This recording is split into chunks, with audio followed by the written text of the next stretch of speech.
Dieu notre Père et vers tous ces bons esprits qui nous envoient en permanence pour nous assister, notamment notre guide spirituel, pour chacun d'entre nous,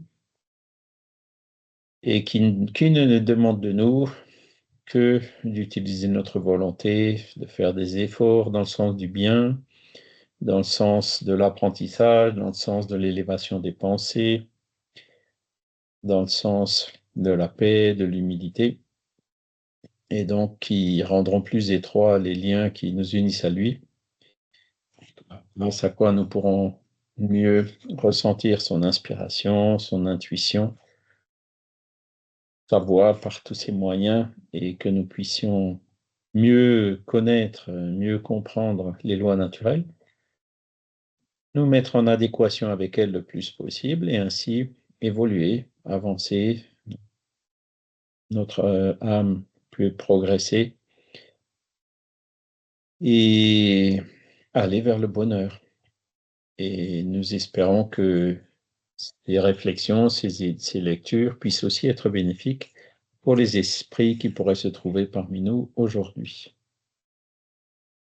Voilà, donc j'ai lancé l'enregistrement. La semaine dernière, on n'a pas eu cours. J'espère qu'il n'y en a pas d'entre vous qui sont restés dans la salle d'attente. Si, moi, Ah ben voilà. j'étais pas avertie. La semaine avant, j'étais malade à l'hôpital, et puis, enfin, malade à l'hôpital, j'étais qu'une journée. Et j'ai pas eu accès aux renseignements. Et j'ai demandé à Christiane le dimanche matin, elle m'a dit non, il est en Finlande. Moi, j'étais En fait, devant. là, vous devez voir le programme à l'écran. Vous voyez que J'y chaque avais pas fois qu'il y été. a une date comme ça en rouge, ça veut dire qu'il y a quelque chose de différent. Donc D'accord. là, on n'avait pas fait le jour de Pâques, et là, voilà, c'était effectivement, on était en Finlande, donc Ouais. avec 1 heure de décalage et tout, on était en plein dans les activités, donc ça n'aurait pas pu être possible. Ou disons, j'aurais perdu une part. En plus, c'était à moi le dimanche matin de présenter quelque chose, voilà, donc c'était vraiment pas possible. Bon, j'aurais pu trouver quelqu'un pour me remplacer, mais comme le programme tenait avec ce jour-là en moins, j'ai préféré faire comme ça. C'était ma faute. Bon. Christiane m'a dit bien gentiment, écoute, tu n'as pas lu, il est en Finlande, et puis il avait dit, j'avais zappé. Pas grave. Je peux vous remettre le programme sur Teams, enfin l'autre Teams, si vous souhaitez. Mais je l'ai mis. Je l'ai mis dimanche dernier, le programme, pour que tout le monde soit reprévenu. Ah ben voilà. Donc, Voilà. merci Christiane. C'est à nous à être. Donc la dernière fois, il y a 15 jours, on avait vu qu'est-ce que c'est que ce concept de loi divine ou de loi naturelle. Il y a des lois de la nature qui sont ce qu'elles sont. Elles sont immuables, elles s'appliquent de façon totalement équitable à tout le monde. Et Kardec, dans son analyse de ces lois de la nature, du moins les échanges qu'il a organisés avec les esprits pour essayer de comprendre un peu mieux ces lois de la nature. Donc, lois de la nature, ce sont celles qui gouvernent le monde matériel, comme on l'a vu, mais aussi celles qui gouvernent le monde spirituel.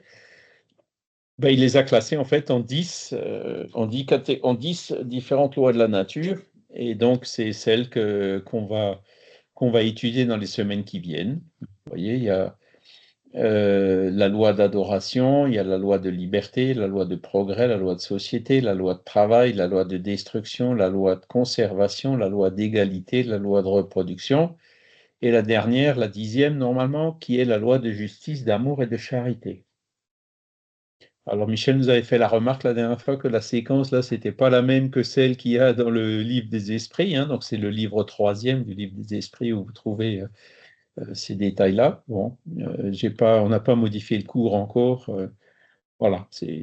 Mais donc ce sont ces 10 lois. Alors je pense pas qu'elles prétendent couvrir 100% de toutes les lois naturelles, mais cette classification qui est ce qu'elle est. Il y en a un qui, lui, l'a classé en 10, on pourrait le classer en 12, en 5.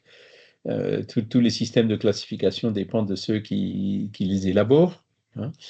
Mais bon, c'est quand même assez pratique, comme on va le voir, pour essayer pour nous permettre de mieux comprendre ces lois de la nature et notamment le pourquoi de chaque chose.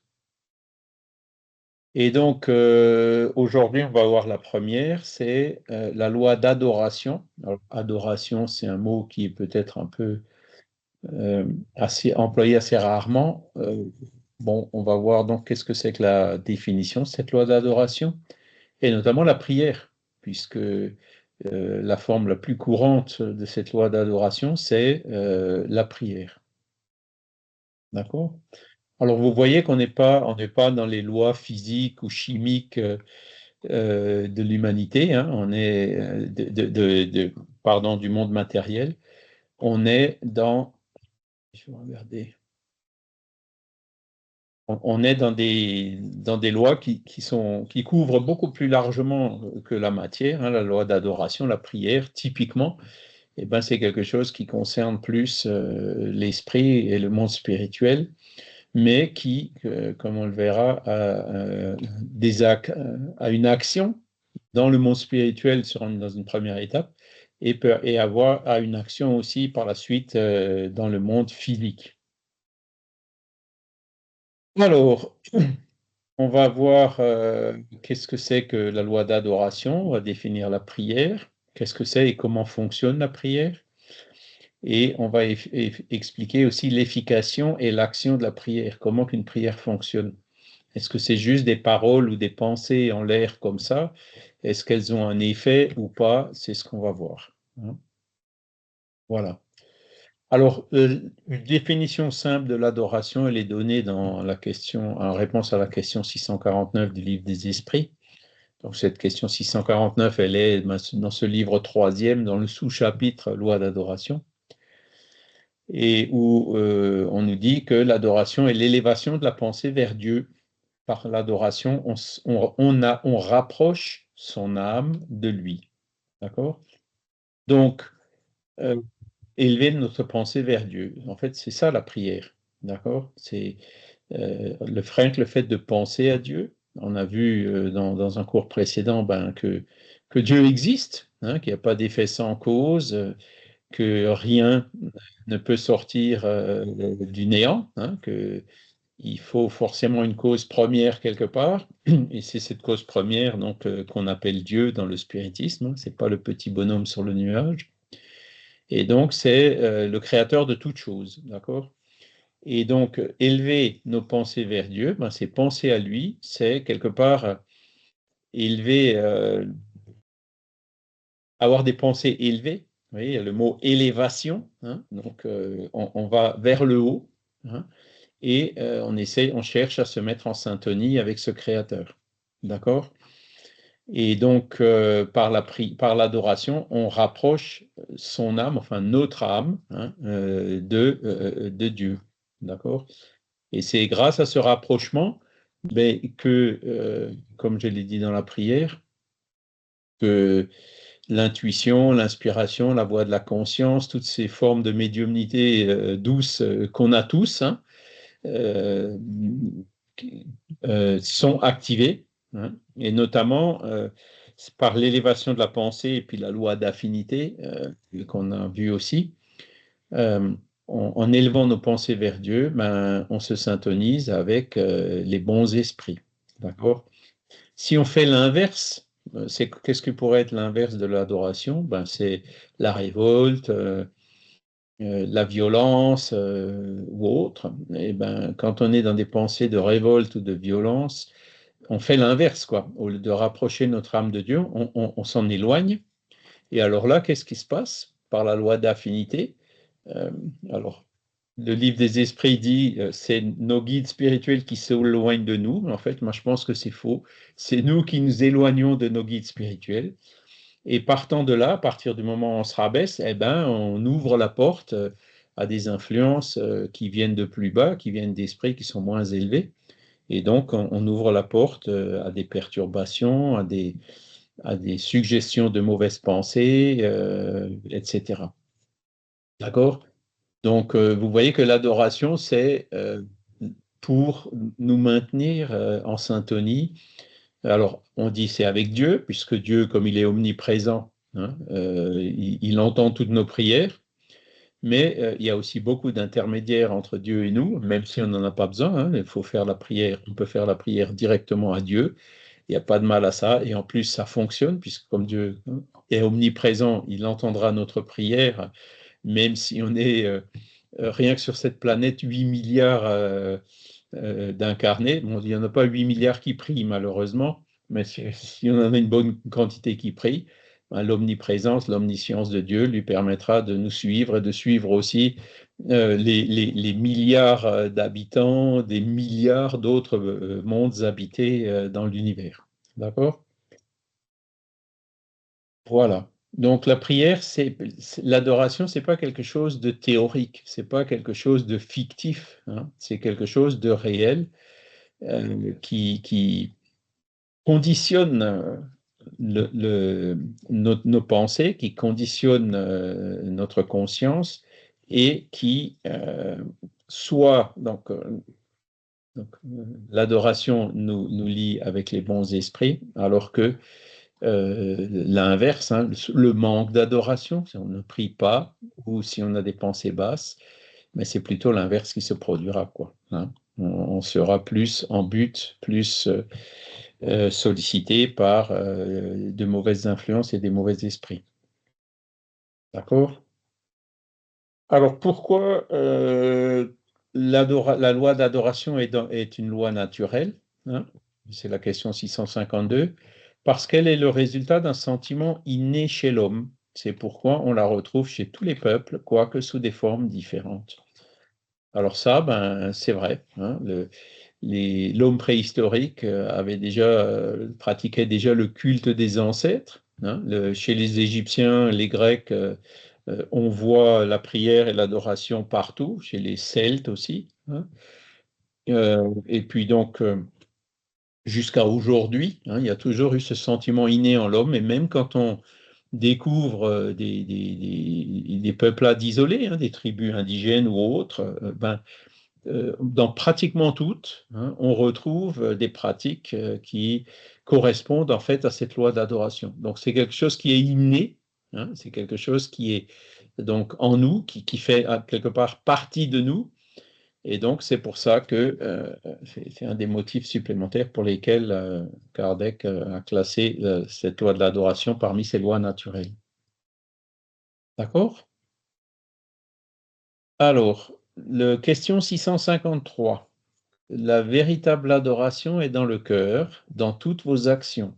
Songez toujours qu'un maître vous regarde. Alors,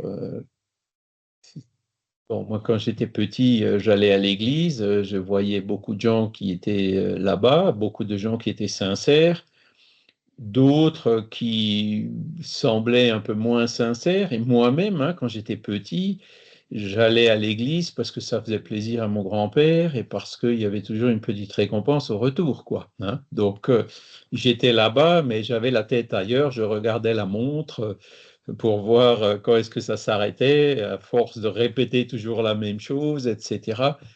Bon, qu'est-ce que vous en pensez par rapport à la loi d'adoration?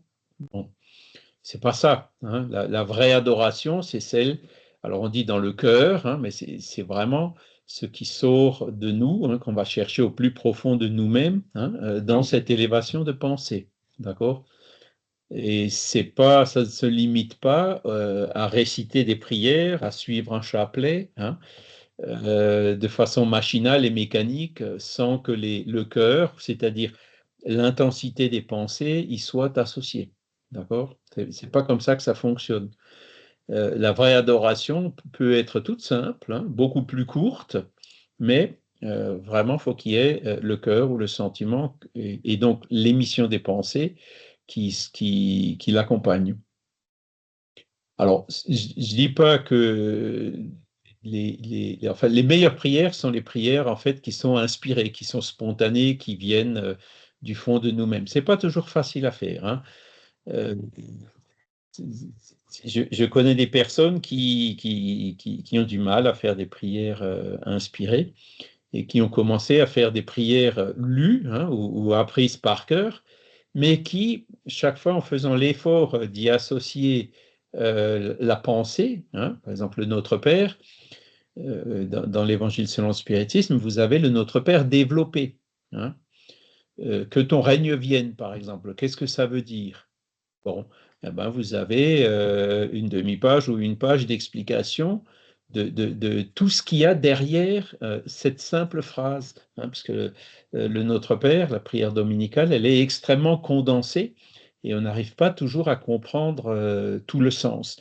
Et une fois qu'on a vu, qu'on a analysé un peu le Notre Père développé dans l'Évangile selon le spiritisme, et qu'on a compris tout ce qu'il y a, toute la force qu'il y a derrière chacune des strophes, ou je ne sais pas comment le dire, quand on l'a fait même par cœur et qu'on associe nos pensées au sens profond de chaque phrase, ça revient à faire une prière du cœur. Vous voyez ce que je veux dire? Donc au début, les prières sont lues. Après, elles sont lues et accompagnées avec le cœur, avec le sentiment. Et puis, généralement, ce qui se passe, c'est que au bout d'un certain temps, les prières sortent spontanément, hein, et on passe à ces prières inspirées. Donc même le fait de prier, c'est quelque chose qu'on n'y arrive pas toujours au début, mais avec de l'entraînement, avec le temps, on arrive à faire des prières qui sont de plus en plus efficaces. D'accord? Donc elle est dans le cœur. Dans toutes vos actions, songez toujours qu'un maître vous regarde. Alors, ça, c'est intéressant, hein, parce que ça me rappelle un peu l'éducation des enfants. Hein. Vous avez différentes manières d'éduquer les enfants. Hein. Quand un enfant fait une bêtise, il y a des parents qui disent « Ah, Jésus, il n'est pas content, il va te punir. » Est-ce que vous pensez que c'est une bonne approche? Pas vraiment. Jésus ne punit pas, ou Jésus ou Dieu, il n'a pas de raison de ne pas être content. Enfin, voilà, il sait qu'on est des esprits imparfaits, qu'on avance. Donc voilà, ils sont là, ils sont patients, ils savent. Hein, il n'y a aucune raison d'être fâché, quoi. Par contre, une autre phrase qu'on entend souvent, attention mon petit, Dieu te voit.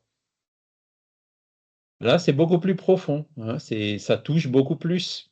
Hein, c'est l'enfant qui pense faire quelque chose d'incognito, il prend conscience que, voilà, quand on fait une mauvaise action, on pense que personne ne la voit. Si, Dieu le voit. Hein, il y a peut-être la personne qui était là qui l'a vu, mais même quand il n'y a absolument personne, l'enfant prendra conscience que il y a Dieu ou il y a des esprits, voilà, qu'il y a toujours quelqu'un qui voit ces mauvaises actions. Donc là, on voit que c'est quelque chose de beaucoup plus positif, hein, de beaucoup plus motivant pour l'enfant d'essayer de faire plutôt le bien, d'aller plutôt vers les bonnes actions que les autres. Hein.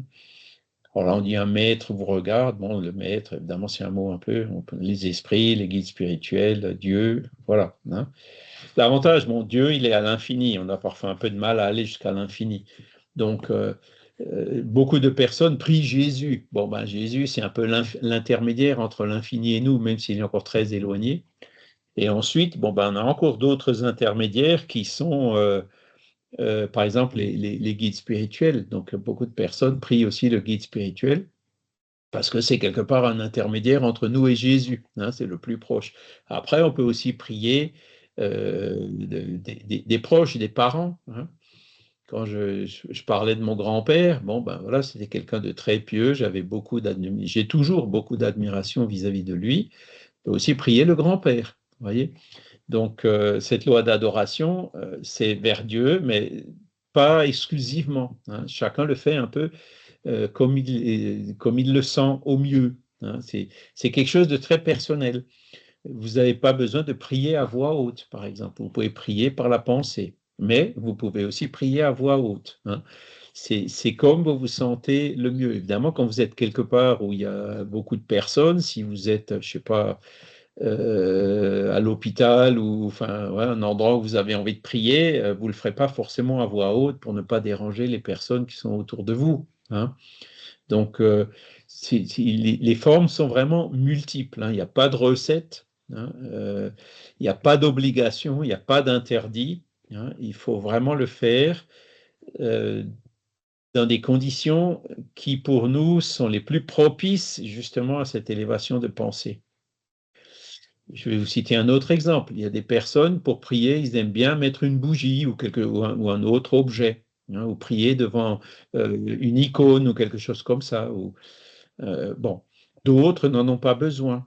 Donc voilà, il y a pas d'obligation, hein, ce n'est pas parce que vous n'avez pas de bougie que vous ne pouvez pas prier. Par contre, si vous vous sentez à l'aise pour prier avec une bougie, eh bien, priez avec une bougie. L'essentiel, c'est le résultat. D'accord? Voilà. En général, le spiritisme n'encourage aucun rituel, aucun objet matériel, hein, mais ne les interdit pas non plus. Michel? Est-ce que la méditation est considérée comme une prière? Alors, je dirais ça dépend de la méditation, hein. Tu as des méditations qui sont, comment dire, plus dans le sens de relaxation, de faire du vide et tout, pas forcément de chercher un contact avec un guide ou avec des êtres supérieurs. Et par contre, moi, je pense qu'il y a d'autres personnes, moi-même, bon, je ne suis pas un grand pratiquant de méditation, mais quand je pratique la méditation, ben, j'essaye justement d'y associer des prières. Donc, pourquoi? Parce que ce sont des moments quand on médite, on se relâche, on fait le vide en nous-mêmes, qui sont propices justement à cette élévation de pensée. Donc, je pense qu'il y a les deux, hein. Il y en a qui profitent de la méditation pour prier, alors que d'autres méditent sans chercher à prier pour autant. Je sais pas si peut-être quelqu'un qui a plus d'expérience que moi dans la méditation peut compléter un peu ma réponse. Bonjour Gilles. Alors moi, par exemple, quand je prie, par exemple, quand je médite, je demande souvent à ce qu'on m'envoie quelque chose pour pouvoir aider. Et souvent, ça vient d'ailleurs. Très souvent, ça vient. Ou vous avez des réponses qui viennent à des questions que vous vous posiez peut-être 1 ou 2 jours avant. C'est très impressionnant, mais ça marche très bien. Voilà, merci beaucoup. Dans le cas que vient de rapporter Christiane, là on voit clairement que la méditation est associée à une demande, donc à une élévation de pensée pour demander une réponse à quelque chose, et dans un but positif, hein. Donc on voit que dans la méditation que fait Christiane, il y a cet aspect d'adoration. D'accord? Quelqu'un d'autre peut-être? Delphine? Oui, je dirais aussi que la méditation permet justement de se mettre dans un état de conscience, d'intention, pour justement ouvrir son esprit vers la prière. On se met, j'allais presque dire, en condition. Si on prend la méditation justement pour pouvoir prier, pas uniquement en fin de compte pour pouvoir, j'allais dire, se mettre zen, apaisé, mais le fait déjà d'être apaisé, on arrive plus justement à aller vers cet état de conscience d'élévation. Je suis tout à fait d'accord parce que moi je vois la méditation comme justement une occasion, une situation favorable à l'élévation de l'âme. Donc je suis Tout tout à à fait fait. d'accord avec vous. Voilà. Christiane? Alors le micro il est Oui, coupé. excusez-moi. C'était juste pour vous dire que moi, c'est l'inverse. Moi, je commence toujours par prier. Et une fois que j'ai terminé mes prières, qui durent quand même 1 heure chaque matin, je me mets en méditation. Et là, ça coule, tout simplement. Merci. C'est une question de séquence, hein. C'est une prière, donc une adoration plus intense au début, suivie de la méditation qui néanmoins facilite les échanges, comme vous l'avez dit tout à l'heure. Voilà. Parce que en fait, la prière, alors on va le voir un peu plus bas, elle sert à quoi? Elle sert entre autres à demander, hein. Quand on est dans le doute, quand on ne sait pas quoi faire ni comment faire, eh ben, un des buts de la prière, c'est de demander, hein. Donc il y a 3 formes de prière en fait. Il y a la prière de remerciement, une prière pour louer Dieu, hein, l'adoration proprement dite, et les prières pour demander quelque chose, hein. C'est les 3 formes de prière. Donc Voilà. J'aimerais poser une autre question, Charles. Est-ce qu'on peut considérer aussi que la loi d'attraction permet aussi d'aller vers la prière, vers ce côté justement spirituel? Alors, la réponse peut être oui, hein, parce que nos guides spirituels, eux, ils vont tout faire justement pour qu'on soit le plus étroitement lié avec eux, hein.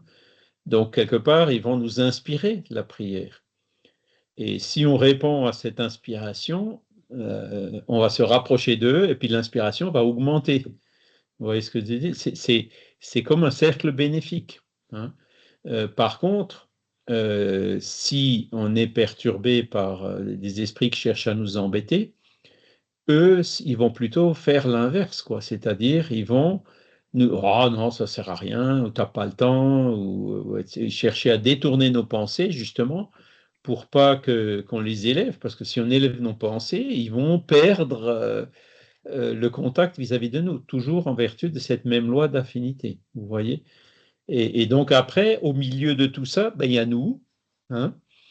On écoute soit l'un, soit l'autre, hein. Et ça, c'est notre libre arbitre, c'est notre décision, c'est la manière dont on va réagir à ces différentes influences. Michel? On parle de loi d'attraction, de loi d'affinité, mais elles ne sont pas dans les lois là, quand Kardec nous a énoncé. Il y a la loi d'action et de réaction aussi. Qu'est-ce que c'est que ces lois par rapport aux 10 lois naturelles? Est-ce que ce sont aussi des lois supplémentaires? Est-ce que ce sont euh, je sais pas. En fait, est-ce que ces lois sont considérées aussi comme des lois naturelles? Ben, écoute, c'est une bonne question. C'est une bonne question, hein. Euh, Moi, j'aurais tendance à dire oui, elles font partie des lois naturelles, hein.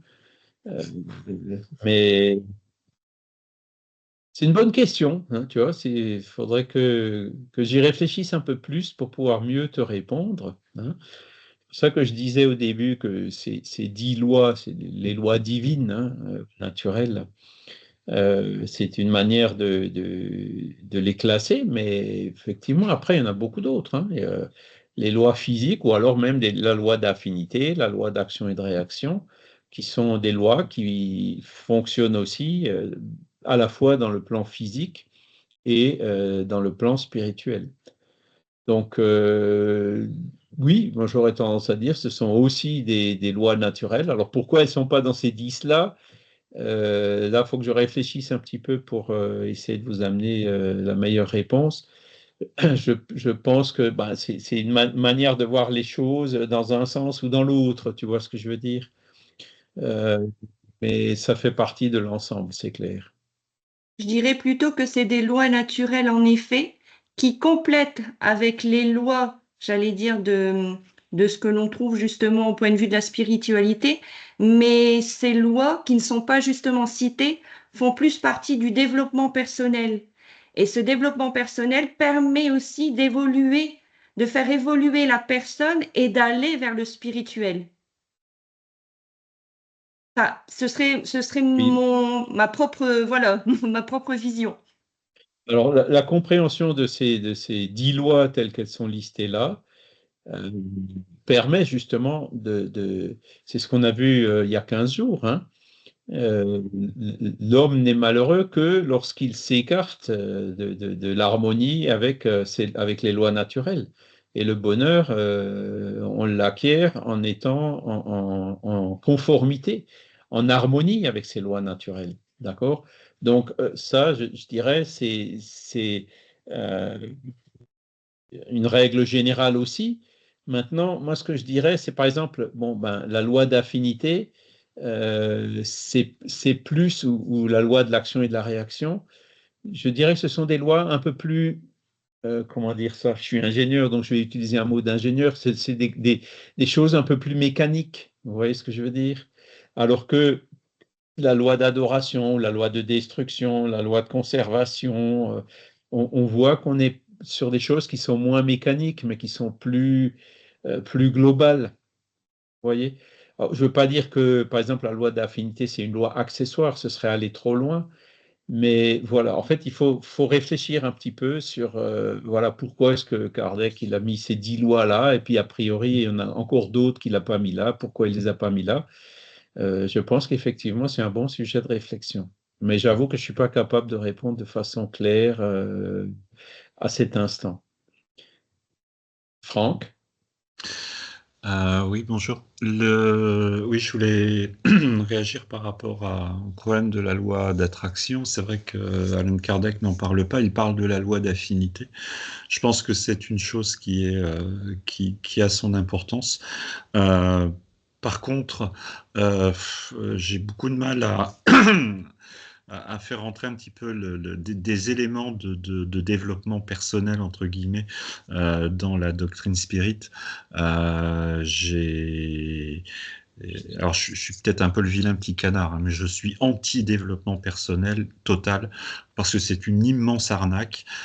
Et quand on parle de la loi d'attraction, il suffit de savoir en fait que 90% qui sont à l'origine du truc, comme Rhonda Byrne, sont en justice maintenant pour exploitation, abus de faiblesse et trucs comme ça. Donc, oui, qu'il y ait une certaine loi d'affinité peut-être, mais loi d'attraction, voilà quoi. Je préfère mettre en garde contre ce genre de pratique, quoi. Ouais, bon, moi je dirais, Franck, il faut se mettre en garde contre l'abus de certaines de ces pratiques, hein. Parce qu'après, bon, il y a le développement personnel, le développement spirituel, qu'on peut comprendre comme étant l'effort qu'on peut faire et l'aide qu'on peut éventuellement recevoir dans ce sens pour évoluer, pour que notre âme puisse évoluer, tu vois. Maintenant, je suis d'accord qu'il y a beaucoup de commerce autour de tout cela, hein. Je connais des personnes, par exemple, qui sont à fond dans des mouvements de développement spirituel, hein. Et d'ailleurs, des personnes qui étaient spirites et qui se sont éloignées du spiritisme pour dire, ben, je passe à autre chose, c'est l'étape d'après pour faire le développement spirituel. Et dès qu'on leur pose des questions, oui, mais développement spirituel pour faire quoi avec? Là, du coup, il y a un peu moins de réponses, quoi, hein.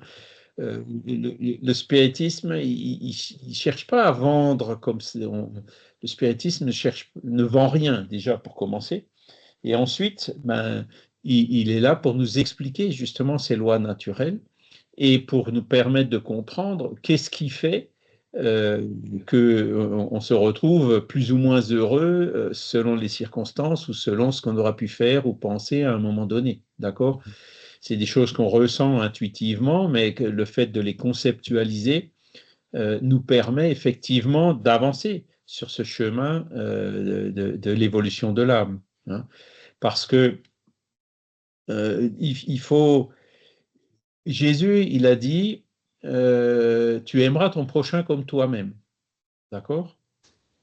Donc, la personne qui manque d'estime de soi, la personne qui ne s'aime pas, Jésus lui demande même pas d'aimer son prochain, hein. Et difficilement une personne qui manque d'estime de soi arrivera à aimer son prochain, à faire des actions de charité et tout ça. Il faut cette estime de soi, elle est nécessaire à cela.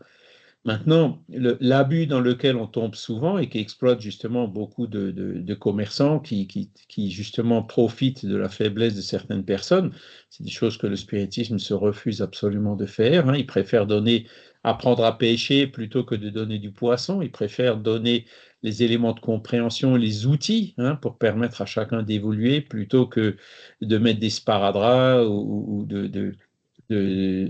par auto-hypnose ou je ne sais quoi. Il y a beaucoup de méthodes qu'ils utilisent justement pour encourager ce développement personnel, méthodes qui ont certainement leur utilité, mais desquelles on peut aussi abuser. Voyez.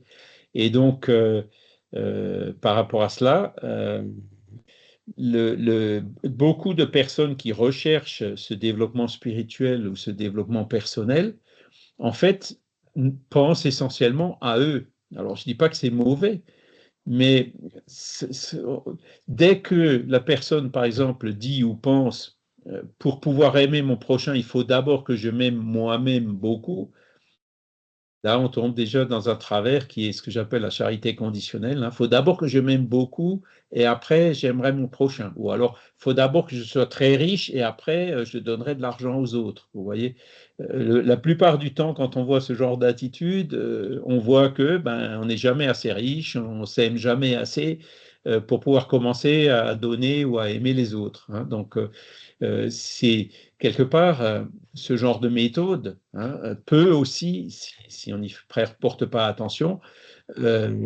pousser à l'égoïsme. Vous voyez ce que je veux dire? Alors, je suis un peu loin dans ce que je dis, mais je pense que vous comprenez bien ce que je viens de dire.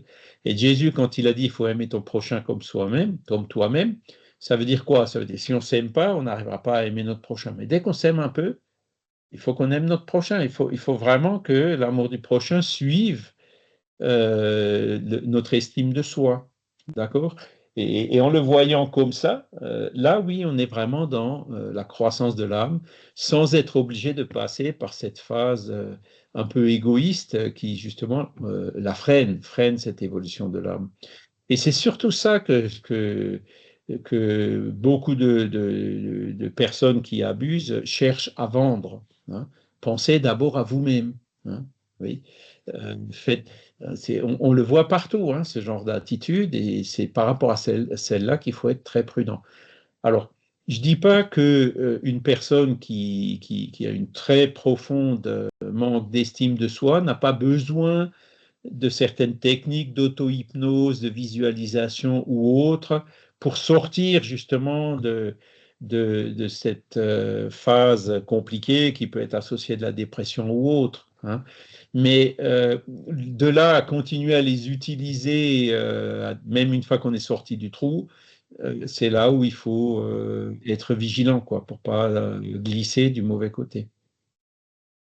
Je ne sais pas si j'ai réussi à être clair, mais c'est la manière dont je vois les choses. Et effectivement, cette personne qui était spirit, bon, on sentait bien qu'il y avait des choses qui peut-être la dérangeaient dans le spiritisme, certaines vérités. Et ça, c'est une des grandes difficultés qu'on a dans le spiritisme. Vous avez, on en a encore parlé cette semaine, en disant la question du suicide. Alors, beaucoup de gens culpabilisent les spirites en disant, alors, vous culpabilisez les gens qui ont perdu des proches qui se sont suicidés en leur disant que après le suicide, l'esprit n'est pas bien, etc. Donc, les gens souffrent du départ de leur être cher et en plus, vous rajoutez la souffrance de cet être cher dans l'au-delà comme qui va rendre la situation des proches encore plus difficile.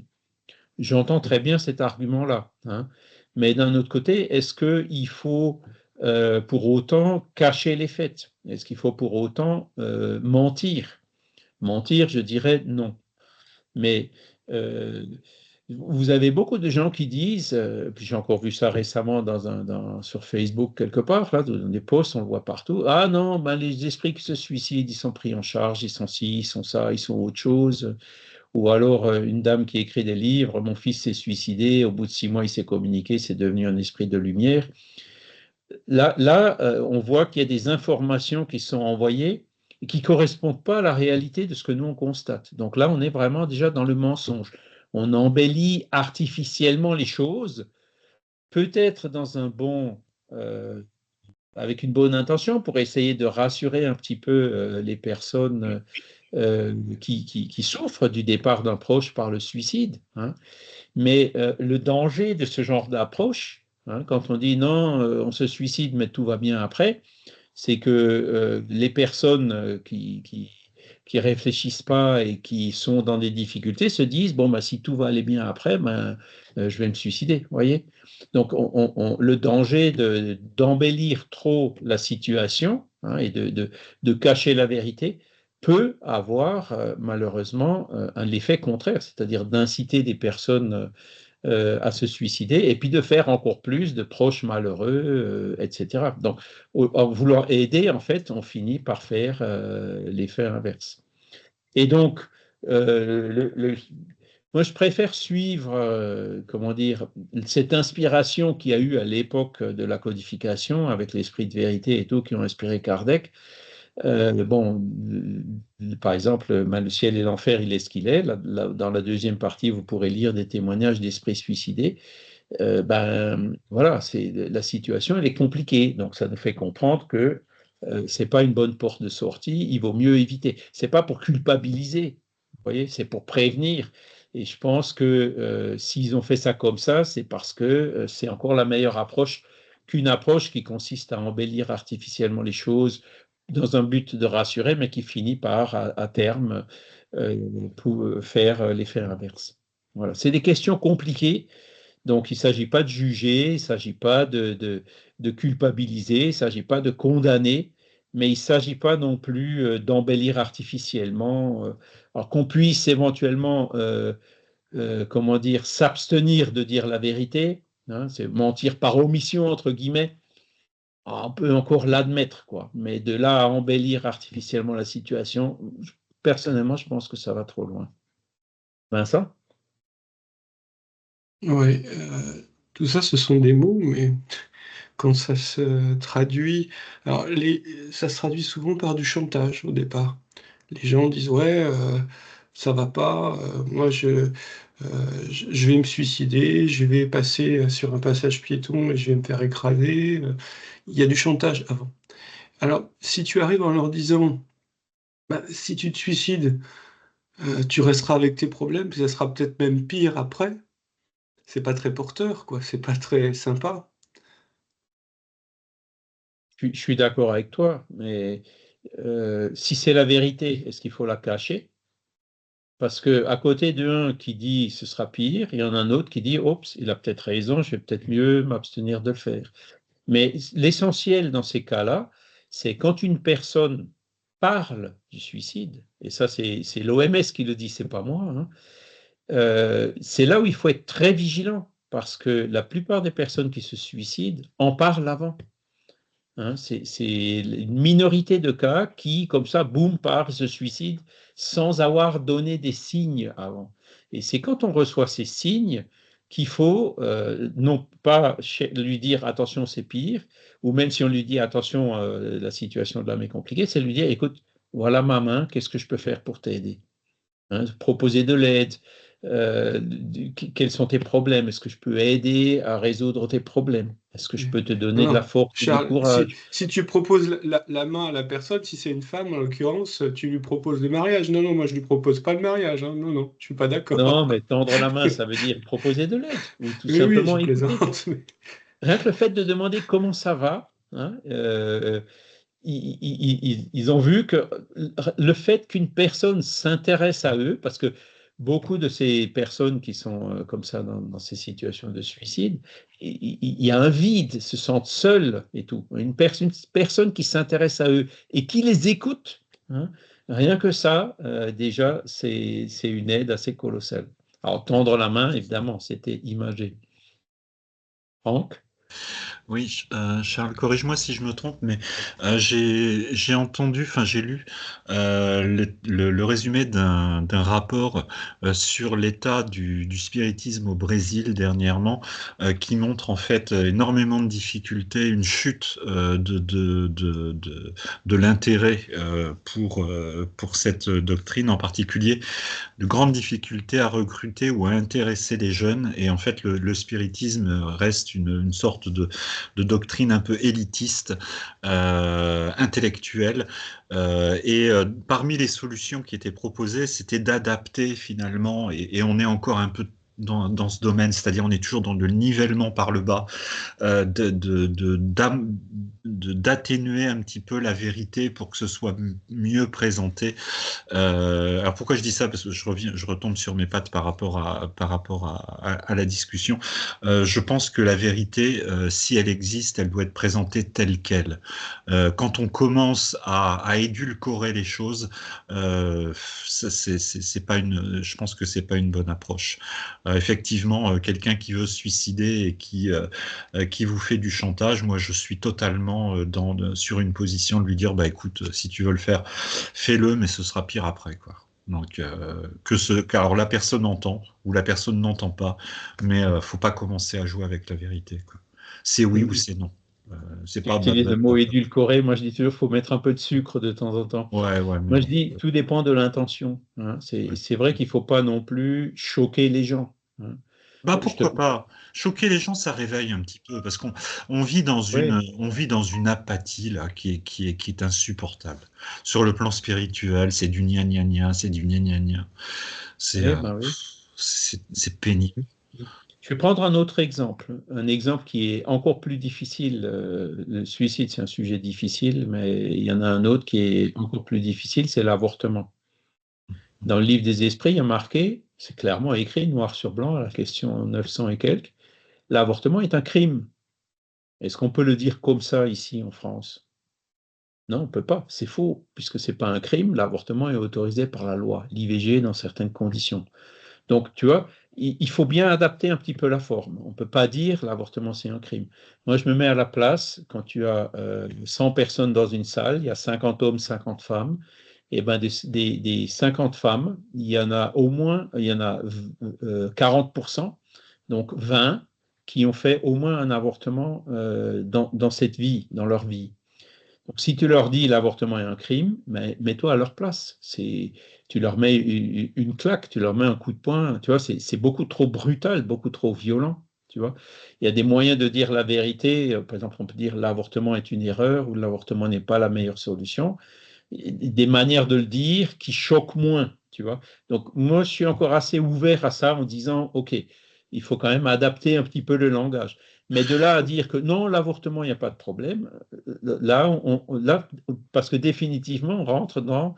on dit le contraire de ce qu'on constate, de ce qu'on observe, des témoignages qu'on reçoit. Donc là, franchement, c'est aller trop loin, tu vois. Oui, Donc, adapter la forme, je suis tout à fait d'accord, mais pas au détriment du fond, quoi. C'est clair, c'est clair. Et quand tu lis le témoignage que j'ai vu, non, les âmes sont prises en charge, mon fils c'est un esprit de lumière, ça va trop loin. Alors, je ne dis pas que il y a certaines, parce que nous on sait très bien que dans les cas de suicide, il y a des circonstances atténuantes, hein. Donc, il peut très bien y avoir des cas où l'esprit qui s'est suicidé sort assez rapidement du trouble ou des difficultés, mais ce n'est pas le cas général. Et c'est là, parce que les gens n'entendent que ce qu'ils veulent entendre, hein. Les gens, c'est la propagande dont on parlait l'autre jour, c'est ça, c'est de dire aux gens ce qu'ils veulent entendre, hein, même si c'est faux. Et là, quand tu dis sur 100 cas, il y en a un qui s'est bien passé, 99 qui s'est mal passé, tu as plein de gens qui vont considérer que le cas qui s'est bien passé et ignorer les 99 autres. Tu vois. Donc, quelque part, ça induit les gens en erreur de ne présenter que des exceptions et d'ignorer le cas général. Voilà. Enfin, je sais que c'est complexe comme sujet, hein, et pour refaire le lien avec le cours d'aujourd'hui, ben, une des aides qu'on peut proposer, c'est justement la prière. Vincent? Oui, tous ces sujets sont vraiment essentiels. Ce qui est difficile, en fait, c'est de parler du sens de l'incarnation. Qu'est-ce qu'on est venu faire là? Et Ouais. le sens de l'incarnation, c'est aller vers l'amour inconditionnel. Mais quand on dit ça, on dit tout et en même temps, on dit rien.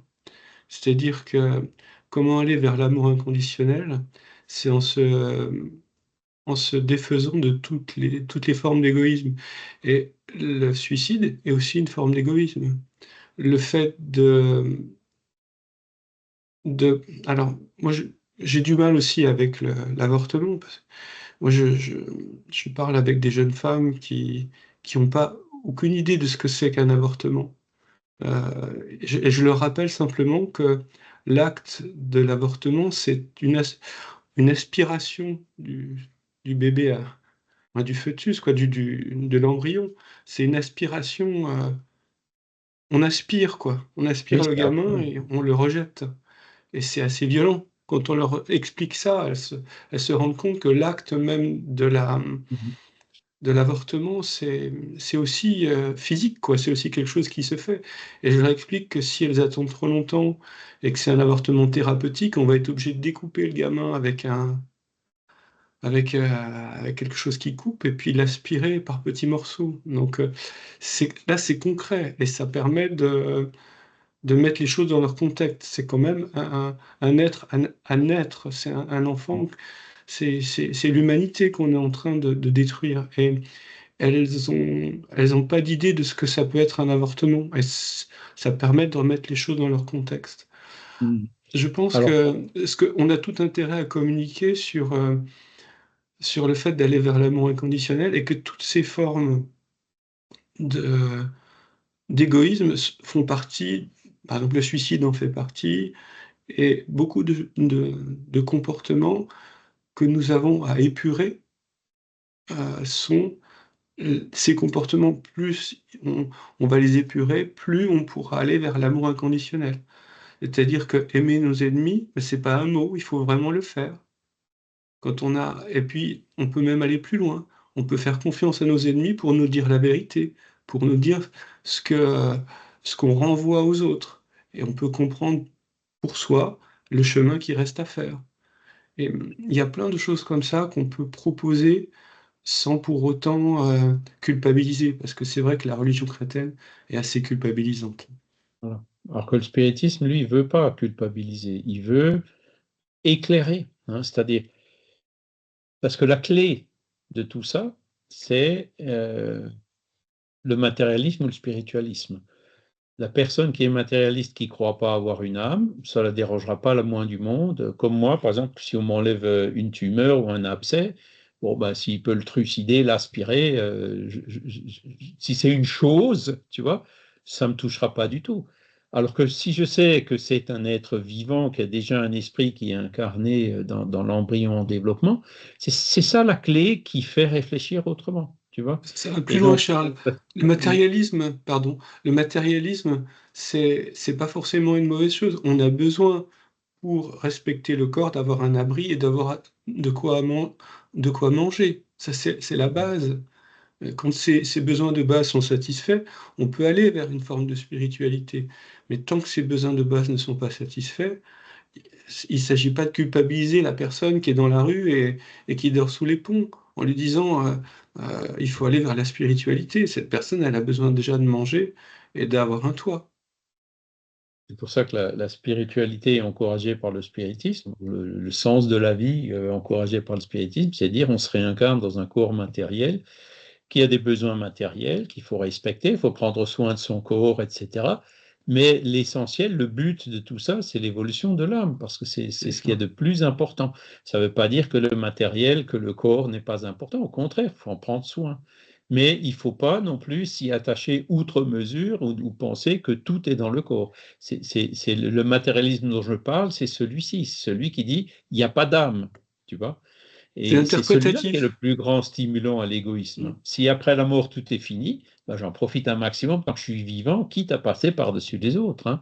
Le matérialisme, c'est un des plus grands stimulants à l'égoïsme, à la violence, les guerres, etc. Si on réfléchit à la violence, aux guerres, d'un point de vue spiritualiste, qu'on dit que notre âme va survivre, que les autres aussi vont survivre, et là, du coup, on réfléchirait de manière tout à fait différente, hein. Et pour moi, la clé de ce changement, elle est dans ce changement de paradigme, sortir du matérialisme et rentrer dans le spiritualisme en admettant qu'il n'y a pas que la réalité matérielle dans le monde, qu'il y a aussi une réalité spirituelle. Et ça, c'est la clé qui permet en fait, assez facilement et assez rapidement de comprendre tous les autres aspects. On a besoin aussi de satisfaire tous nos besoins. Parce que quand on parle en termes de matérialité, alors pour certains, il va falloir une maison très grande, une grosse voiture, Et c'est où on place le curseur. Qu'est-ce que c'est quelqu'un qui est dans l'égoïsme ou quelqu'un qui est dans la juste valeur? Je crois qu'on a tout intérêt à communiquer plus sur les besoins de l'âme et les besoins individuels. C'est-à-dire qu'on a besoin de reconnaissance, on a besoin de faire partie, par exemple, d'un groupe spirit pour se sentir aimé par des gens qui ont la même façon de penser. Et quand on se sent rejeté, par exemple, d'un groupe spirit ou toute forme de groupe, on est perdu parce qu'on a besoin de cette forme de reconnaissance. Et à mon Ça, avis, c'est la il est loi de plus intéressant, société qui est oui, une des il est 10. plus intéressant de pointer les besoins et qui sont un peu les mêmes pour chacun, et de parler des besoins qu'on a, et que quand ces besoins ne sont pas satisfaits, il y a un déséquilibre qui se crée dans la personne, plutôt que de culpabiliser sur le fait de ben moi j'ai une plus grosse voiture que toi et de se comparer aux autres, quoi, voilà. Celui qui est rentré dans ce paradigme spirituel, ça le laissera de marbre. Il dit, tant que j'ai de quoi me déplacer, ça me laisse de marbre de savoir que l'autre, il peut se déplacer plus gros, plus vite, en polluant plus que moi, au contraire. Tu vois? Charles, on est dans une société où tout est fait pour la comparaison. C'est-à-dire que tu traverses une ville, tu vas croiser des affiches où tu vois toujours une voiture plus belle, plus rapide, Mhm. plus économique, ou plus ceci, ou plus cela. Et on est dans une société où on stimule les formes d'égoïsme quelque part, en permanence. Donc, comment faire fi de ces formes d'égoïsme, c'est pas évident, c'est très difficile. C'est la société matérialiste, mais encore une fois, le point de vue spiritualiste permet de voir que toutes ces choses-là sont artificielles, hein, et donc de comprendre tout ce qu'il y a derrière et puis d'y résister. L'intelligence spirituelle, c'est justement de ne pas tomber, de ne pas se laisser entraîner par tout ce dont on est bombardé à longueur de journée, d'avoir le discernement pour se rendre compte. Je ne sais pas si certains d'entre vous ont regardé la conférence qu'il y a eu le 30 ou Oui, 31 mai sur la dépendance digitale. oui. J'ai trouvé ça extrêmement intéressant parce qu'à un moment Mm. donné, le conférencier il dit, voilà la règle du jeu. Mm. Ça vous dit quelque chose? Mais Hein? Qu'est-ce que c'est qu'Internet? Qu'est-ce que c'est que les réseaux sociaux? Qu'est-ce qu'il y a et qui c'est qu'il y a derrière? Hein? alors, Il y a des neuroscientifiques qui étudient justement ce qui se passe au niveau des hormones, au niveau de notre cerveau qui crée ces besoins de satisfaction, de dépendance. Il y en a d'autres qui étudient les images, les autres qui étudient la société pour que ce qui est fait et diffusé dans les réseaux sociaux, ce soit le plus addictif possible. C'est ça la règle du jeu. Donc, à partir du moment où on est conscient de ça, on se dit, hey, stop. Hein, et on y résiste, mais si on n'est pas conscient de ces choses-là, effectivement, ou les enfants, par exemple, mais je conçois que ils n'ont pas les moyens, les capacités de faire face, et ils peuvent effectivement tomber dans une addiction. Ben, c'est un peu ce qu'on voit aujourd'hui. Donc, voilà, il faut être conscient de toutes ces choses. Et l'intelligence spirituelle, c'est de dire, OK, à partir du moment où on est conscient, quand on relativise tout ça, qu'on revient, quel est le but premier de la vie, qui est l'évolution de l'âme, ben, on passe complètement à côté de toutes ces choses-là. Moi, non seulement, alors je vais être un peu direct, je m'en fiche de ne pas avoir une grosse voiture, mais en plus, je comprends que ceux qui ont une grosse voiture contribuent plus à polluer notre planète. Hein. À quoi ça sert d'avoir une voiture de 2 tonnes avec un moteur de 200 chevaux pour amener le gamin à l'école qui est à 500 mètres? C'est complètement absurde. Et je suis profondément convaincu que ce genre de comportement est extrêmement nuisible pour notre environnement, pour notre planète, pour notre maison qui nous sert justement à la Terre, pour dire, ben, moi je préfère y aller à pied. Ou si vraiment je dois y aller en voiture, ben, si je pouvais avoir une 2 chevaux, je dirais en 2 chevaux. Vous voyez ce que je veux dire? Hein, quand on comprend les choses, on a la force et la capacité de résister et de ne pas tomber dans tous ces pièges. On en voit l'absurdité dès le départ et quelque part, le fait de savoir la règle du jeu, hein, comme on l'a dit tout à l'heure, savoir qu'est-ce que tu as en face, eh ben, ça te donne beaucoup plus de force et de capacité pour y résister, voire même le combattre. Donc, notre but ici, c'est un peu ça, hein, c'est de dire, attention, l'essentiel, c'est dans l'âme. Hein. et donc pour justement nous permettre de profiter un maximum de cette incarnation pour ce qui est le plus essentiel, c'est-à-dire l'évolution de notre âme, par l'apprentissage, ou pour la loi d'adoration, hein, pour refaire le lien avec le sujet du jour. Alors, on va continuer un peu. Bon, c'est des questions qui sont très larges, mais qui sont très, très intéressantes. C'est sûr qu'il faut y réfléchir, hein. Et donc, l'évangile selon le spiritisme, cette fois-ci, là, donc c'est le chapitre 27, hein, qui explique comment la prière fonctionne et qui est très intéressant, où on nous dit, par la prière, l'homme appelle à lui le secours des bons esprits qui viennent le soutenir dans ses bonnes résolutions et lui inspirer de bonnes pensées. Rien que cette phrase, c'est magnifique, hein.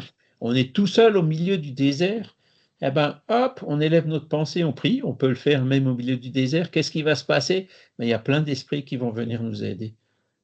C'est quand même fantastique de le savoir, hein. C'est là où on voit la force et la puissance de cette ressource, hein, de cette loi d'adoration et de cette prière. Il acquiert ainsi la force morale nécessaire pour vaincre les difficultés et rentrer dans le droit chemin s'il s'en est écarté. Et par là aussi, il peut détourner de lui les maux qu'il s'attirerait par sa propre faute. Donc, ouais, on ne culpabilise pas, au contraire, on donne un outil pour complètement sortir de la culpabilité, même si on a fait des fautes qui ont créé des maux, hein. Il n'est jamais trop tôt ou trop tard pour prier. D'accord? Donc, voilà. Et ensuite, il faut aussi dire, voilà, donc ça c'est le dernier point, comment est-ce que la prière fonctionne? Donc, on est dans un monde matériel, mais ce monde matériel, il est aussi dans un monde spirituel, hein, qui le dépasse. Et donc, le spiritisme, justement, nous fait comprendre l'action de la prière en expliquant le mode de transmission de la pensée. Donc, la pensée, c'est une onde qui se transmet non pas matériellement, ce ne sont pas des ondes électromagnétiques comme celles du téléphone, de la radio ou autres, hein, qu'on peut capter matériellement avec des bobines, des circuits accordés et j'en passe, des antennes. Non, la pensée, c'est une onde qui se transmet dans le monde spirituel par le fluide cosmique universel. Donc la pensée qui, pour nous, est quelque chose d'abstrait, dans le monde spirituel, la pensée a une réalité. Elle crée vraiment des ondes, hein, qui, comme on nous le dit, soit que l'être prié vienne à notre appel, quand on demande l'aide d'un guide spirituel ou du grand-père ou de la grand-mère, hein, soit que notre pensée lui parvienne, hein. Donc vous avez quelqu'un qui est malade, vous priez pour lui, vous émettez une pensée qui va passer par le monde spirituel et qui va revenir, même si cette personne est encore incarnée, vers cette personne malade et lui apporter un soulagement. Donc, la prière et la pensée a une action réelle dans le monde spirituel qui, dans un second temps, aura aussi un effet matériel, c'est-à-dire vous faites des bonnes pensées pour une personne malade pour lui aider à guérir, pour l'aider à guérir, eh ben, ça va effectivement l'aider à guérir matériellement parlant. D'accord? En passant évidemment d'abord par l'âme, sachant que la majorité, enfin une bonne partie des maladies physiques viennent du Père-Esprit, viennent de notre dimension spirituelle vers la dimension matérielle. D'accord? Pour se rendre compte de ce qui se passe en cette circonstance, il faut se représenter tous les êtres incarnés et désincarnés, plongés dans le fluide universel qui occupe l'espace, comme ici-bas nous le sommes dans l'atmosphère. Ici, on est dans l'atmosphère, c'est l'atmosphère qui transmet le son, qui nous permet de respirer et tout, mais on est aussi plongé dans le fluide cosmique universel. Et donc, tout ce qui se transmet par le fluide cosmique universel finit par nous atteindre, donc pour des prières et des bonnes pensées, évidemment, nous atteindre positivement. D'accord? Ce fluide reçoit une impulsion de la volonté, c'est le véhicule de la pensée, comme l'air est le véhicule du son. Voilà, c'est très bien dit. Et là, à l'époque de Kardec, il savait déjà que le son était transmis par des vibrations de l'air, hein, qui font vibrer les tympans. Il ne savait pas encore comment la lumière était transmise, hein, les rayonnements, les photons, hein, ben, c'est pareil, hein, les photons, c'est un rayonnement électromagnétique qui se propage non pas dans l'air, mais dans notre monde matériel et qui finissent par atteindre la rétine qui décode les couleurs, etc., du cerveau qui nous fait percevoir des images. Donc, à l'époque, Kardec ne le savait pas, mais tout ça, donc le son et puis la lumière, ce sont des éléments matériels, alors que la pensée, c'est un élément spirituel qui n'est pas détectable directement avec nos instruments ou nos sens matériels, d'accord, mais qui n'en a pas moins une réalité. Avec cette différence que les vibrations de l'air sont circonscrites. Évidemment, si vous parlez ici, quelqu'un qui a 1 kilomètre, il ne vous entendra plus. Mais si vous pensez ici, quelqu'un qui a des milliers de kilomètres, eh ben, il recevra quand même votre pensée. Voyez ? Celle du fluide universel s'étend à l'infini. Même si cette personne ou cet esprit est quelque part sur une autre planète, eh ben, la pensée, elle ira jusque là-bas. Et qui plus est, instantanément. J'espère que vous n'êtes pas trop dérangé par le tonnerre, parce qu'il y a un orage là chez moi. Bon, ben ça va. En espérant que ça ne va pas couper. Voilà, donc la pensée s'étend à l'infini. Lors donc que la pensée est dirigée vers un être quelconque sur la Terre ou dans l'espace, d'incarné à désincarné, de désincarné à incarné, d'incarné à incarné et de désincarné à désincarné, pour compléter cette phrase, un courant fluidique s'établit de l'un à l'autre, transmettant la pensée comme l'air transmet le son. Voilà. Donc ça, c'est pour vous expliquer comment est-ce que la prière fonctionne. Comment est-ce que cette transmission de pensée fonctionne? Comment est-ce que la loi d'adoration fonctionne? Elle a une réalité dans le monde spirituel. D'accord? Donc, voilà pour les éléments d'aujourd'hui. Est-ce que vous avez d'autres questions ou d'autres doutes ou d'autres témoignages à apporter? Je vois Gio est en train de regarder un livre, je ne sais pas si c'est l'Évangile, c'est le chapitre 27 où il explique ça. Voilà, 27, item 10. Voilà. Oui, mais Charles, c'est vrai que moi, depuis des années, des décennies, je l'ai constaté, quand on est dans une situation un peu stressante, qui nous arrive quelque chose pas d'impromptu, comment on appelle ça, enfin voilà, on lève les yeux au ciel, on envoie cette prière et puis dans les minutes qui suivent, quand on l'a vraiment envoyé de tout son cœur, parce qu'on cherche vraiment une solution pour parer à cette éventualité, et une réponse nous arrive. Moi, je l'ai constaté. Même bien avant d'être dans le spiritisme, je l'ai toujours constaté. Et là, j'ai pu, il y a quelque temps, là, j'ai eu un gros ennui de serrure en week-end, là, enfin, à la fin du week-end, et j'ai pu constater que la réponse arrivait et tout arrivait en même temps. Et là, vraiment, on remercie énormément nos guides et puis Dieu et l'univers de nous avoir apporté cette réponse et de nous avoir, voilà, aidés. Donc, c'est vrai que je l'ai toujours constaté, c'est extraordinaire. Voilà. C'est pour ça qu'il ne faut pas perdre cette... Merci Françoise pour ce témoignage. Effectivement, ça prouve, c'est un témoignage que je pense que la majorité d'entre nous ont eu ce genre de situation. Donc, qui montre à quel point c'est inné et qui montre aussi à quel point on peut se rendre compte que ça fonctionne. Ouais. Que c'est une réalité, que c'est une loi naturelle. Ouais.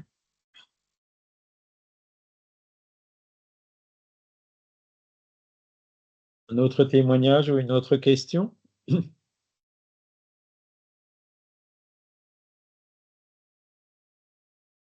Voilà, donc n'hésitez pas, n'hésitez pas à abuser de l'adoration. Alors bon, c'est sûr, quand on a des difficultés matérielles, bon, on peut toujours. Notre guide, il est là pour tout, pour nous aider partout. Et même dans les choses matérielles qui dépendent de nous, le guide, il ne va pas nous dire fais ci, fais ça, mais il va nous dire pense à ci, pense à ça.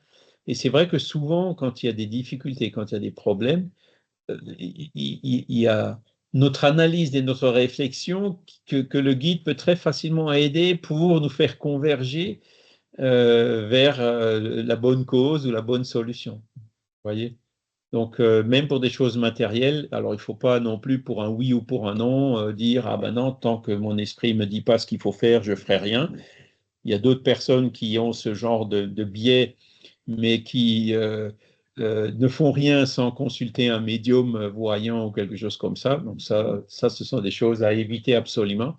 Ce qui est de notre ressort, il faut qu'on le fasse, mais ça ne nous empêche pas d'être inspirés. C'est à partir du moment où on y met la bonne volonté de notre côté pour essayer de résoudre le problème que l'inspiration vient en plus pour Voilà. nous y aider. Mais oui, parce qu'on a Christiane? cette faculté de réfléchir comment on va aborder ce problème, comment on va faire. Déjà, c'est nous on doit, nous, faire en sorte de trouver la solution. Puis c'est vraiment quand on ne la voit pas arriver que là, on fait appel et là, ça arrive. C'est vrai. C'est comme ça que moi, ça s'est toujours passé en tout cas. Après, ben, vous savez, cette intuition, l'aide du guide, même dans votre... Ben, prenez un médecin, par exemple. Le médecin, bon, ben, il sait, hein, il ausculte, il écoute, il voit les battements du cœur, il a été entraîné pour reconnaître les choses qui ne vont pas, etc. Hein, donc, ça, c'est clair. Hein. Maintenant, rien ne l'empêche, le médecin, de chercher aussi à être inspiré, auquel cas il verra encore plus clair. Vous voyez ce que je veux dire? Donc, même quand on fait un travail dans notre travail de tous les jours, même matériel, ben, il ne faut pas hésiter à prier. C'est d'ailleurs ce qu'on voit beaucoup au Brésil. D'ailleurs, j'ai vu encore récemment une émission de la compagnie pétrolière brésilienne où les équipes de travail, avant de faire une action, ben, hop, avant de commencer, ils se mettent ensemble en rond et ils font une prière. Vous voyez. Donc la loi d'adoration, on peut l'appliquer beaucoup plus largement qu'on ne le pense généralement. Christiane, j'ai entendu quelque chose. Christiane, elle a son micro qui est coupé. Christiane, Alors, tu es Christiane, bloquée? non, elle est en train de se reconnecter là. Ah, voilà. Voilà, Ouais, on j'ai a été deux coupée, je vous Christiane. demande pardon. Ça m'arrive maintenant de temps en temps. Bon, excusez-moi. Ah, tu es deux Parce que- fois en fait. Alors, Christiane, vous Ce que vouliez je voulais dire quelque partager, chose? oui, je voulais vous dire que cette semaine, elle a été extrêmement difficile pour moi parce que pour la première fois de sa vie, ma petite chienne a été hospitalisée pendant 7 jours, de mardi jusqu'à vendredi soir. Elle était souffrante depuis vendredi dernier. Bref, veto d'urgence et tout ça. On a fini par me la rendre parce qu'elle ne mangeait pas en plus de tous ses problèmes. Elle a donc, maintenant on sait, une insuffisance rénale. C'est grave. Bon. Et elle ne mangeait pas. Bon. Et j'ai demandé, bien sûr, j'ai prié toute la semaine, vous imaginez bien. Mais tout en disant à notre Père, mon Père, si vous voulez la prendre, prenez-la. Je vous fais entièrement confiance. Mais si vous voulez me la laisser, laissez-la moi. J'en prendrai soin.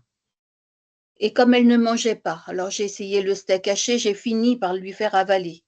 Et du poulet, qu'elle a finalement accepté avec maintes difficultés. Et bien entendu, le vétérinaire me dit vendredi, ah mais il ne faut plus lui donner de viande. Ah bon, plus de protéines. Je ne lui avais donné que cela.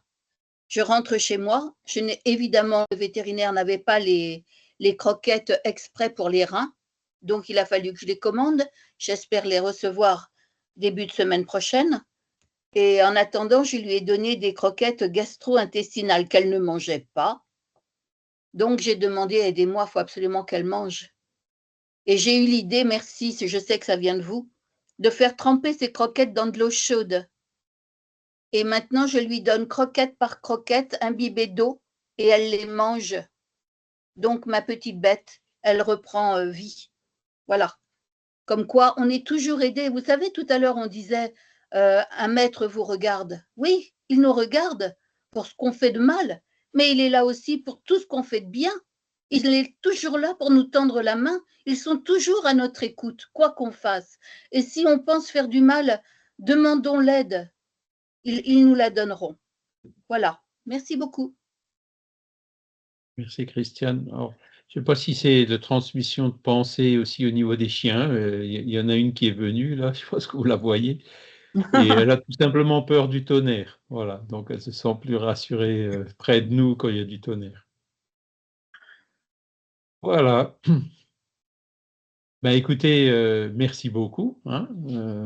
Voilà, la semaine prochaine, nous verrons. Alors, est-ce que je vais arriver à le montrer? Hop. Ah, rien, si c'est la lune du pilat. La semaine du prochain, donc la semaine prochaine, on verra. Alors, ce sera en 2 cours. Hein, on verra la loi de liberté. D'accord? C'est une de ces autres.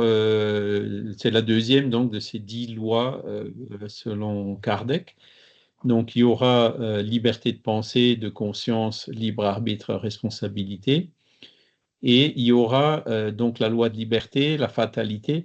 Et là, tu vois, Michel, j'ai déjà une réponse partielle à ta question. Hein. Le principe de l'action et de la réaction, de cause à effet, il est rentré, enfin, partiellement en tout cas, il sera illustré dans le cours qu'on fera le 29 juin sur la fatalité.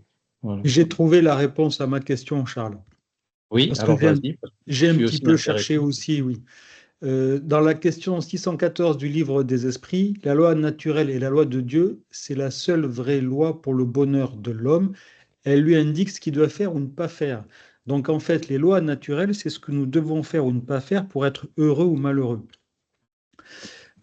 Ensuite, il parle dans la question 60. Est-ce la même force qui unit les éléments de la matière dans les corps organiques et inorganiques? Oui, la loi d'attraction est la même pour tous. Question 888. Aimez-vous les uns les autres? C'est toute la loi, loi divine par laquelle Dieu gouverne les mondes. L'amour est la loi d'attraction pour les êtres vivants et organisés. L'attraction est la loi d'amour pour la matière inorganique. La loi d'action et de réaction, en effet, c'est ce qu'Alan Kardec appelle la loi de cause et d'effet. Et en fait, c'est ce que tu disais, c'est-à-dire que ces lois d'attraction et de cause et effet ou action et réaction sont des lois mécaniques, c'est-à-dire en fait, elles s'appliquent en dehors. C'est pas ce que nous devons faire, c'est simplement le résultat de ce qui se passe. Les lois naturelles, en fait, c'est comme les lois dans le monde, c'est-à-dire que ce sont des lois qui ont été écrites, entre guillemets, pour que nous puissions pour que nous puissions savoir ce qu'il faut faire pour être heureux.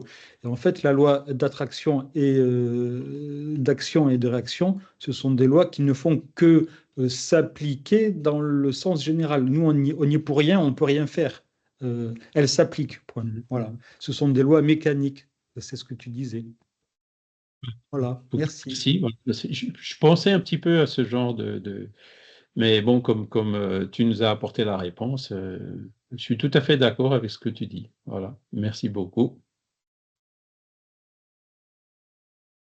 Voilà, donc l'orage, il est terminé aussi. On va s'arrêter là quand même pour aujourd'hui. Donc, en remerciant, on va profiter pour mettre cette loi d'adoration en application. Hein, remercier Dieu et les bons esprits pour ces éclairages que nous avons pu recevoir aujourd'hui, que nous puissions bien comprendre toutes ces notions, toutes ces lois naturelles, la compréhension nous permettant d'utiliser notre libre arbitre de la meilleure façon possible pour être en harmonie avec elle. Et donc, c'est ce qui constitue le chemin vers le bonheur, vers notre félicité. Voilà. Merci à tous. Je vous souhaite un excellent dimanche, une excellente semaine. Et puis, je vous dis à dimanche prochain. À dimanche, bon week-end. Merci, et Charles. Cet après-midi pour ceux qui souhaitent participer à Léon Denis. Voilà. Ah, Charles, cet après-midi, c'est à quelle heure? 15h30. 15h30. Ah oui, je ne sais pas si... Autrement, j'ai le lien, je crois. Oui, à Christiane. Oui, je vais te le renvoyer, t'inquiète pas. On peut le remettre sur le groupe si vous le souhaitez. Merci, parce que je dois transporter quelqu'un d'un point à un autre qui ne sait pas, enfin, qui ne peut pas marcher. Et j'espère être là à 15h30. Je vais voir. Merci beaucoup. Je vais essayer d'être là parce que Léon Denis, ça m'intéresse extrêmement. J'ai le livre, mais ça m'intéresse de participer à ce cours et j'ai l'opportunité. Je vais m'arranger pour pouvoir y être. Merci, Christiane.